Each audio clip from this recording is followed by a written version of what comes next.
ಹೋರಾಟಗಾರರಿಗೆ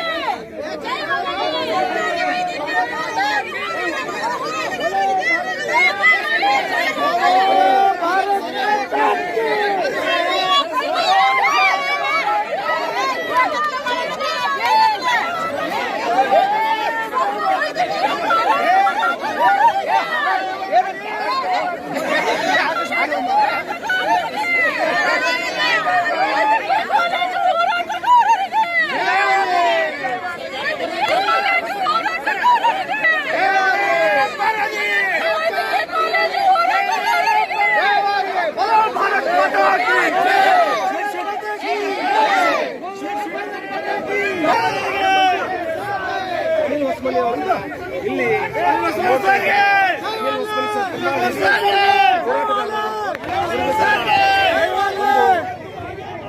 ಅವ್ರಿಗೆ ಅನಿಲ್ ಉಸ್ಮಾನಿ ಅವರು ತುಂಬಾ ಶಾಲೆಯಿಂದ ಸ್ವಾಗತವನ್ನು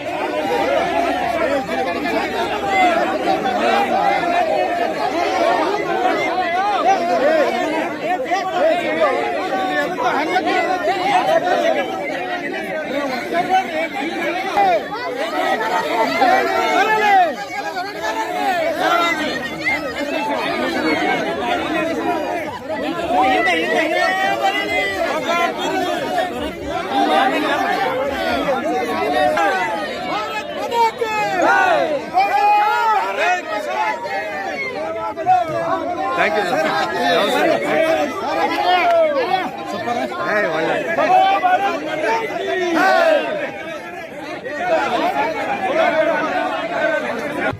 ನಮ್ದೇನ ಈ ಒಂದು ಹೋರಾಟಕ್ಕೆ ಜಯ ಸಿಕ್ಕಿದ್ದು ಮಾತ್ರ ಅಲ್ಲ, ನಾವು ಕೇವಲ ಬಿಜಾಪುರ ಜಿಲ್ಲೆಗೆ ಮಾತ್ರ ಗೌರ್ಮೆಂಟ್ ಮೆಡಿಕಲ್ ಕಾಲೇಜ್ ಕೇಳ್ತಾ ಇದ್ದಿರಲಿಲ್ಲ.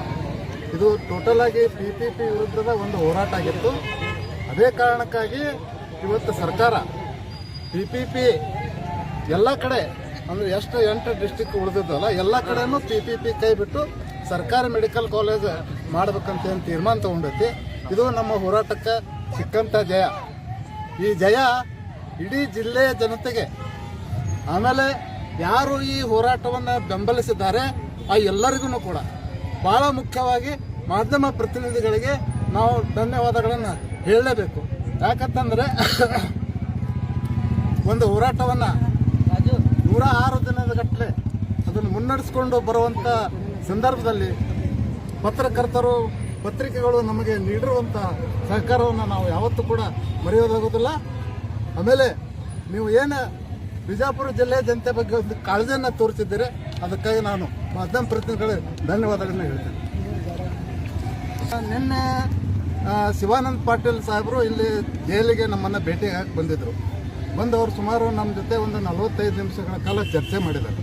ಏನು ಮಾಡಿದ್ದಾರೆ ಅಂತಂದ್ರೆ, ನಾಳೆ ಏನು ಮಾರ್ಚ್ನಲ್ಲಿ ಮುಖ್ಯಮಂತ್ರಿಗಳು ಬಜೆಟನ್ನು ಮಂಡಿಸ್ತಾರೆ, ಆ ಬಜೆಟ್ನಲ್ಲಿ ಇದನ್ನು ಘೋಷಣೆ ಮಾಡಿಸುವುದಾಗಿ ಅವರು ಭರವಸೆಯನ್ನು ನೀಡಿದ್ದಾರೆ, ಖಚಿತ ಭರವಸೆಯನ್ನು ನೀಡಿದ್ದಾರೆ. ಆಮೇಲೆ ಅವರು ಎಲ್ಲ ಜವಾಬ್ದಾರಿಯನ್ನು ತಗೊಳ್ಳೋಕ್ಕೆ MB ಪಾಟೀಲರು ಸೇರಿದಂಗೆ ಇಬ್ಬರು ಸೇರಿ ನಾವು ಇದನ್ನು ಜವಾಬ್ದಾರಿ ತಗೊತೀವಿ ಅನ್ನುವಂಥ ಭರವಸೆನ ನಮಗೆ ನಿನ್ನೆ ನೀಡಿ ಹೋಗಿದ್ದಾರೆ. ಹಾಗಾಗಿ ನಾವು ಈ ಬಜೆಟ್ವರೆಗೆ ಕಾಯ್ತೀವಿ. ಬಜೆಟ್ನಲ್ಲಿ ಏನು ಘೋಷಣೆ ಆಗುತ್ತೆ ನೋಡ್ತೀವಿ, ಆಮೇಲೆ ನಮ್ಮ ಹೋರಾಟದ